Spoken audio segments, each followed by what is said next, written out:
Good evening to all of you. We're certainly grateful for the opportunity that we have today to assemble together once again at the 5 o'clock hour and worship God in spirit and in truth. I hope that you had a good day today, and grateful that we can see each other once again. Our study tonight is adapted from an article that I read under the same title, What Parents Should Teach Their Children. And the main difference that in the sermon is I combined some of the thoughts together. Just it seemed to help the flow of a sermon rather than what was originally in a written article. But we will stay in the book of Proverbs. So if you would like to leave your Bible open to Proverbs, our entire lesson will come from the book of Proverbs. So it should be pretty easy to follow. The outline, the flow of it, follows the instructions to my son. And that, again, that is what you'll notice in this lesson, the instructions to my son and things that we as parents should teach children. I was reading a sermon outline, not the article that I mentioned here, but a sermon outline from someone, I guess perhaps in the 70s or 80s. I've got some of his outlines in my office, and he apparently had just had his first child, and he said, "I'm now a dad, and I'm giving up everything that I know as a preacher about children." So he was recognizing that, it's one thing to teach it, and it's another thing, of course, to put it to practice. And we seek to do first. We seek to do both, of course. So let's begin together. What parents should teach their children. Chapter 2 and verse 1, find and fear God. That, of course, is first and foremost in all things as we teach our children about God, to know God, to love God, to obey God, to put God first in all things. If we cover that, then so many of these other areas are covered.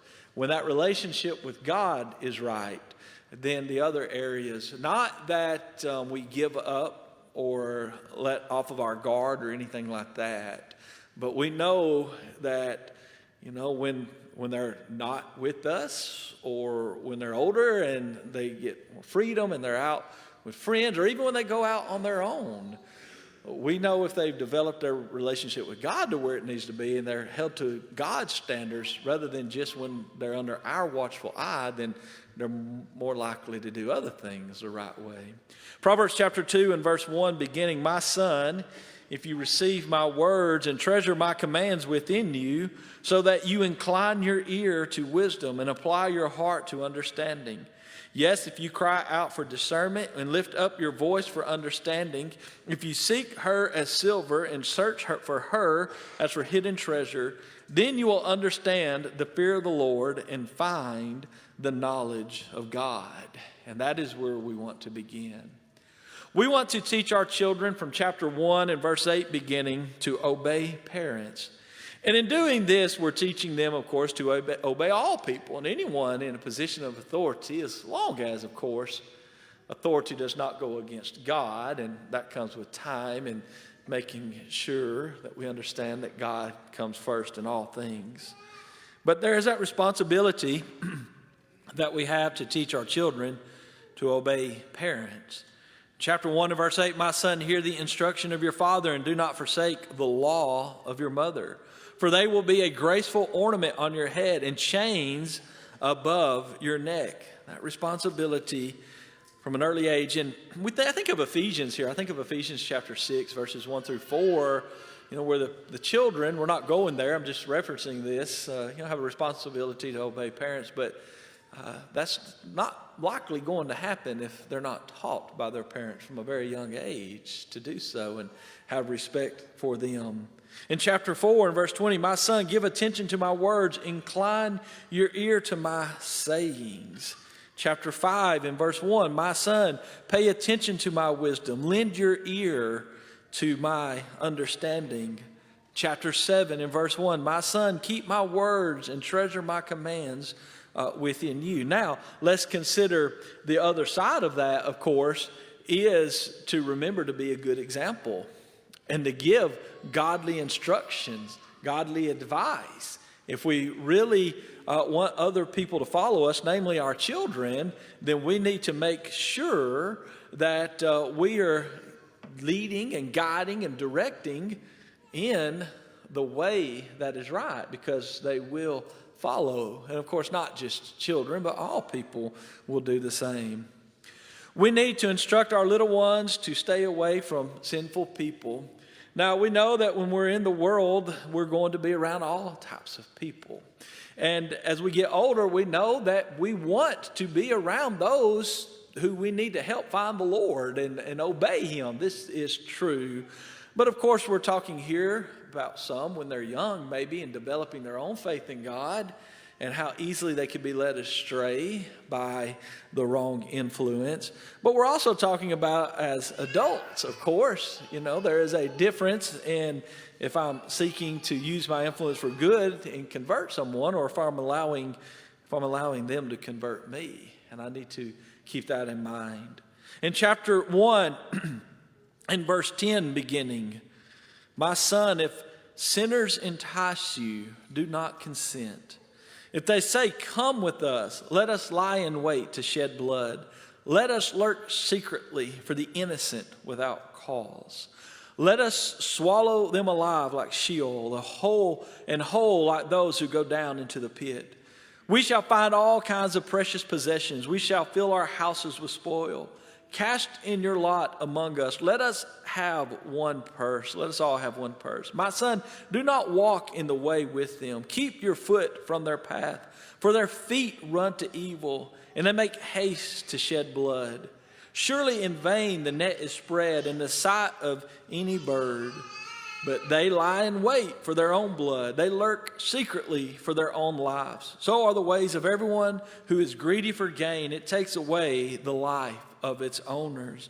We need to instruct them and help them to realize that there are people to stay away from, because they do not want what is good for you. They want what is bad. In chapter 5, in verse 20, "For why should you, my son, be enraptured by an immoral woman and be embraced in the arms of a seductress?" There are those which, again, we need to be aware of. I'm reminded of an older preacher. He said he attended a preacher's luncheon as we get into chapter 5 and verse 20. Chapter 6 and verse 20 is where we're going next after this. He said at this particular preacher's luncheon, the theme was all the speakers were preachers whose dads were also preachers. And they were asked to share, what did your dad share with you and when you decided to become a preacher and in your preaching time. So without fail, every man who spoke that day said, "Dad warned me about women and money." Every single one of them said, "Dad warned me if I'm getting into the ministry to be aware of women and money." Chapter 6 and verse 20, we're going to see both in this lesson. Chapter 6 and verse 20, "My son, keep your father's command and do not forsake the law of your mother. Bind them continually upon your heart.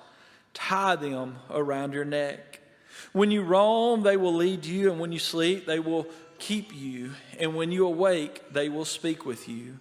For the commandment is a lamp, and the law is a light. Reproofs of instruction are the way of life, to keep you from the evil woman, from the flattering tongue of a seductress. Do not lust after her beauty in your heart, nor let her allure you with her eyelids.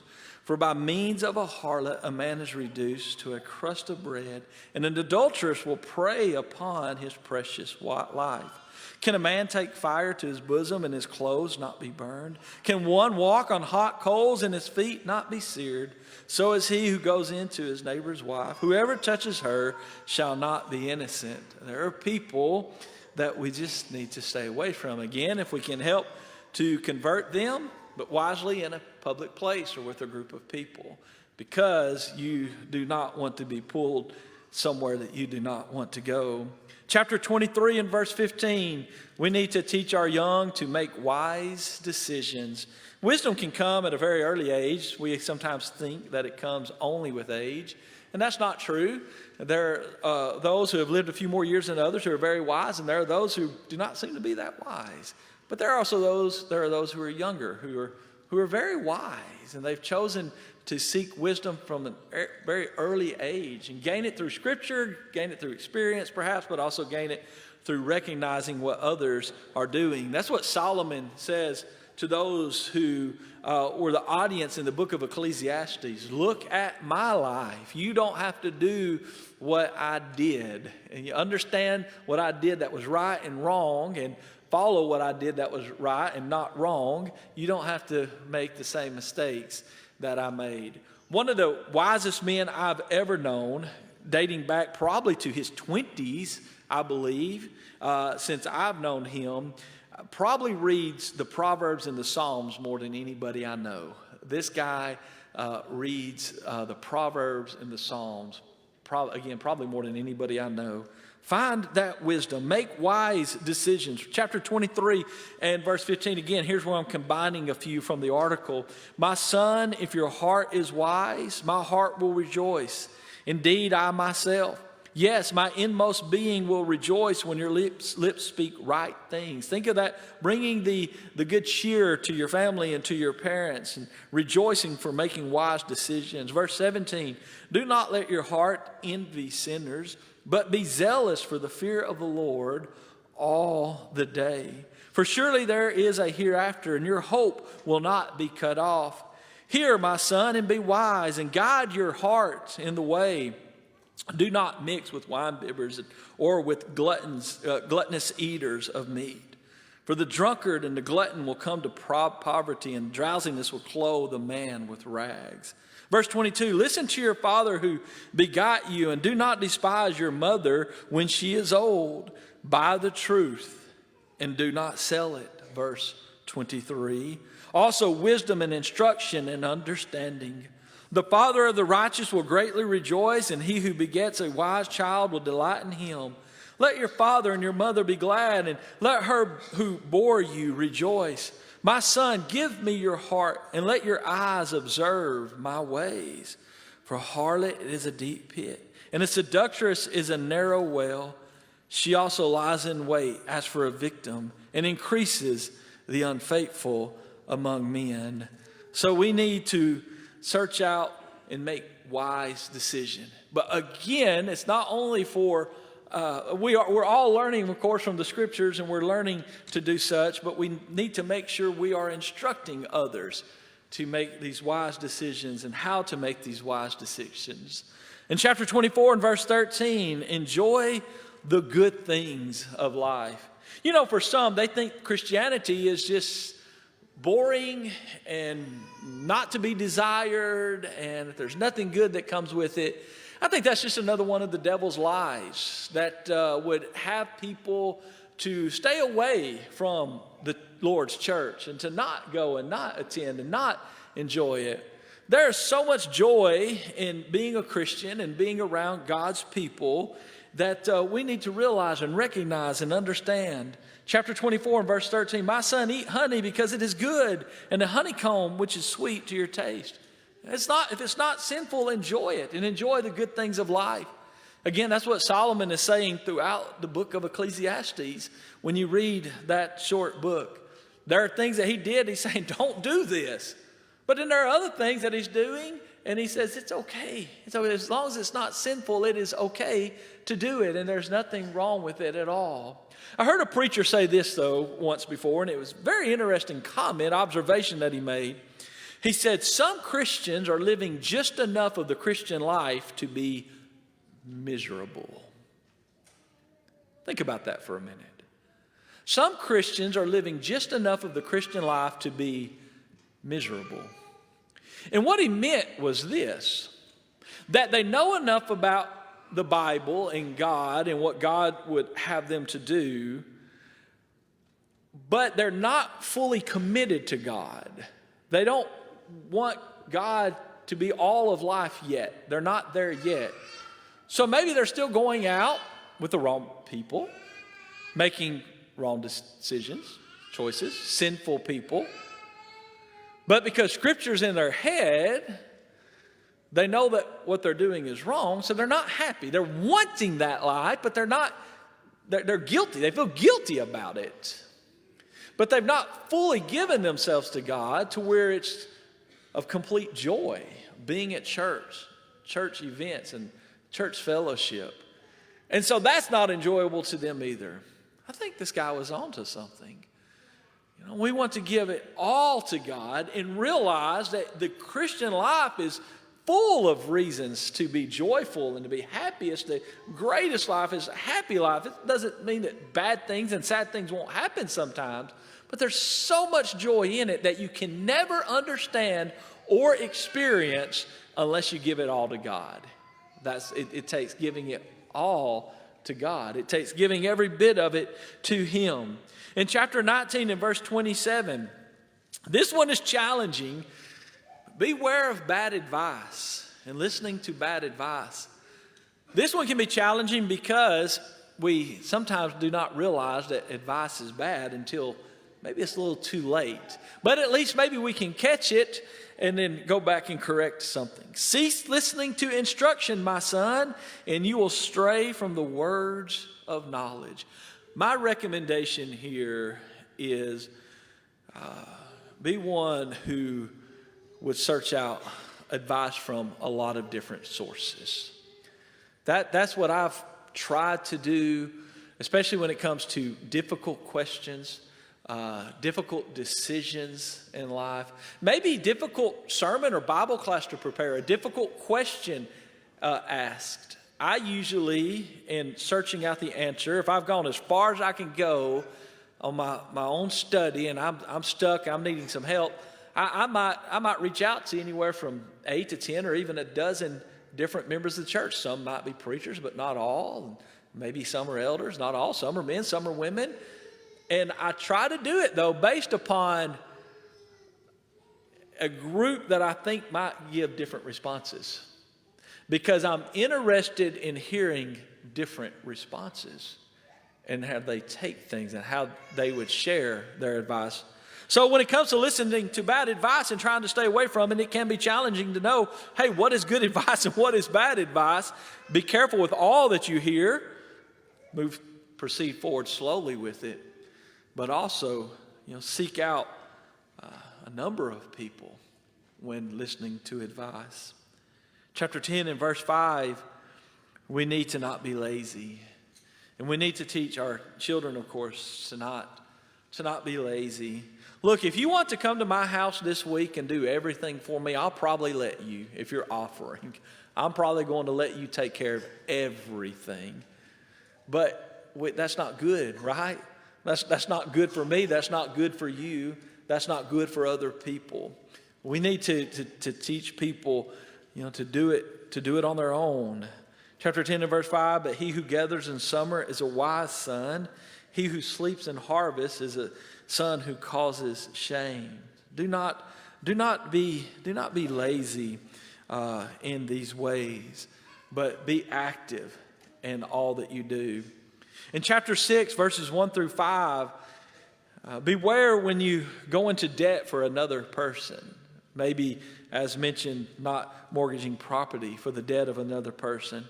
In chapter 6 and verse 1 beginning, my son, if you become surety for your friend, if you have shaken hands in pledge for a stranger, you're snared by the words of your mouth. You are taken by the words of your mouth. So do this, my son, and deliver yourself, for you have come into the hand of your friend. Go and humble yourself. Plead with your friends. Give no sleep to your eyes, nor slumber to your eyelids. Deliver yourself like a gazelle and from the hand of the hunter, like a bird from the hand of a fowler. So he's talking here, of course, about how easy it is to get wrapped up in it and even to lose it and let others take advantage of you in such ways. I remember my grandfather in his little shop area, all of my childhood, he had a sign that was just hanging there by the door, and it said, I do not lend money, it causes amnesia. And you get the point. Whoever I lend it to, they always forget that it's my money to give it back. Well, you think about what is going on here in Proverbs chapter 6, how easily you can lose it all by simply